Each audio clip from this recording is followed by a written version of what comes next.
அல்லாஹ்வுடைய தூதரை நேசிக்கிறதுல பொய்யும் சொல்லக்கூடாது. அல்லாஹ்வுடைய தூதரை நேசிக்கிறோம், ஆனால் அல்லாஹ்வுடைய தூதர் ஸல்லல்லாஹு அலைஹி வஸல்லம் அவர்களை நாங்க எப்படி சந்திப்போம் தெரியுமா? எப்படி சந்திப்போம்?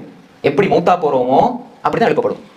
ஜாபிர் ரலியல்லாஹு அன்ஹு ரிவாயத் வருது முஸ்லிம்ல, ஒரு மனிதன் எப்படி மௌத்தாகறனோ அப்படிதான் எழுப்புவான். நீங்க எந்த தோற்றத்துல மௌத்தா போறீங்களோ அப்படி எழுப்பப்படுவீர்கள்.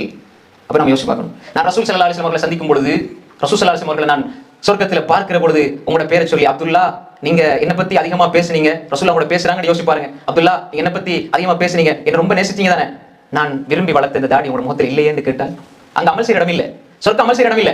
ஆனால் ரசூலுல்லாஹ் அப்படி கேட்டாங்கன்னு வைங்க, கேட்க அனுமதி இருக்குதானே, உரிமை இருக்குதானே, என்ன பதில் சொல்லுவோம்? யோசிக்க சொல்லுங்க.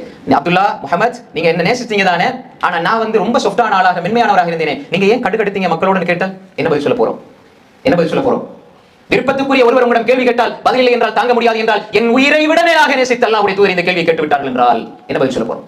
நீங்க என்ன நேசிச்சீங்க தானே, எனக்காக நீங்க சுபூத், அதாவது என்னுடைய வழிமுறையை பேண்டி நான் சொன்னேனே, யார் ரகாத் அல் ஃபஜ்ர் கையும் மின துன்யா மா ஃபீஹா, ஃபஜ்ருடைய முன் சுன்னத்தோட இந்த உலகத்துடைய வஸ்துக்கள் கிடைக்கிறத விட சிறந்தது. அதுக்கே அப்படி என்ன ஃபஜ்ருக்கு எவ்வளவு கூலி கிடைக்கும், இந்த கூலி இவ்வளவு கிடைக்கும் நினைச்சிட கூடாது. முன் சுன்னத்துக்கு இவ்வளவு கூலி தான், ஃபர்லுக்கு எவ்வளவு கிடைக்கும், அதை விட பல கோடான கோடி மடங்கு கிடைக்கும். இந்த உலகத்தை போல கோடான கோடி மடங்கு. அப்ப இதை நான் சொன்னேனே, நீங்க ஃபஜ்ர் நேரத்துல தூங்கி போட்டு இப்ப வாரீங்களே அப்துல்லா முஹம்மது என்று சொன்னா எப்படி இருக்கும்? அப்ப நேசம் என்பது எது?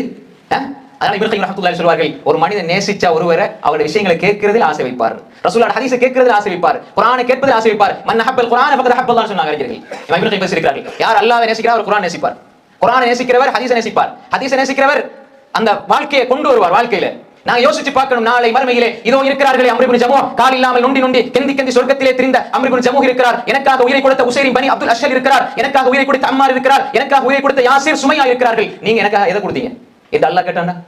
ஃபஜ்ர்ல உன்ட பெட்ஷீட்டை தூக்கி போட்டுட்டு உன்னால பள்ளிக்கு போக முடியாது, ஆனா நீ வீர வசனங்களை பேசினாயே, இதோ அம்மாரும் யாசிரும் இங்கே இருக்கிறார்களே. அனஸ் இப்னு நதுருடைய மேனி செல்லடையாக்கப்பட்டிருந்தது, ஜாஃபர் இப்னு அபீ தாலிபுடைய மேனியில் 80க்கும் மேற்பட்ட காயங்கள் செல்லடையாக்கப்பட்டிருந்தது உடம்பு, இதோ வந்திருக்கிறார்களே. ஹந்தலா வெட்டி கொல்லப்பட்டார், இதோ வந்திருக்கிறார். நீங்க என்னத்தை செஞ்சீங்க? ஃபஜ்ர் தொழுதீங்களா? இபாதத் செஞ்சீங்களா? ஹராத்தை எனக்காக விட்டீங்களா?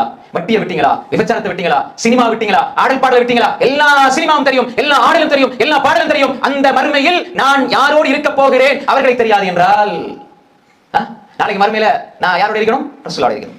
சஹாபாக்கள் இப்னு ஹஜர் அல்-அஸ்கலானி ரஹ்மத்துல்லாஹி அவர்கள் அல்-இஸாபா ஃபீ தம்யீஸ் ஸஹாபா என்ற கிரந்தத்திலே 12250 சஹாபாக்கள் இருக்கிறார்களே, எனக்கு எத்தனை சஹாபாக்கள் தெரியும்? இப்னு அஸீர் ரஹிமஹுல்லாஹ் உஸூல் கபாவே 5000 சஹாபாக்கள் இருக்கிறார்களே, எனக்கு எத்தனை பேர் தெரியும்? அப்துல்லாஹ் என்ற ரசூலுல்லாஹ் காலத்துல 300 பேர் இருந்தாங்க, எனக்கு எத்தனை அப்துல்லாஹ் தெரியும்? நமக்கு யோசிச்சு பாருங்க.